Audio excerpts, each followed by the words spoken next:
Going to be officially opening the National Garden of American Heroes, a vast outdoor park featuring statues of the greatest Americans who ever lived. You know, they took down a lot of our statues. They took down statues of some of the greatest people that we've ever had living. I stopped them from taking down Thomas Jefferson. They wanted to take the Thomas Jefferson Memorial. They wanted to rip the hell out of the statue inside. You can imagine who they were going to put up. Let's get rid of Thomas Jefferson. So we stopped them. We signed a law. Do you remember that night? It was crazy. And they were marching toward the Jefferson Memorial, and I took out an old bill from 1909, and it was a bill that if you so much as touch, old, because today they don't do these things. They don't do it like they used to. Today you could never get it passed. It said if you so much as touch a monument or a statue, you go to jail for a 10-year period. No anything.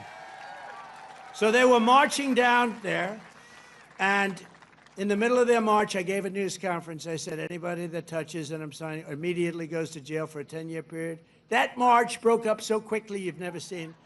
They said, it's a miracle. What happened? I signed a little bill that said you go to jail for a 10-year period. It was a great thing.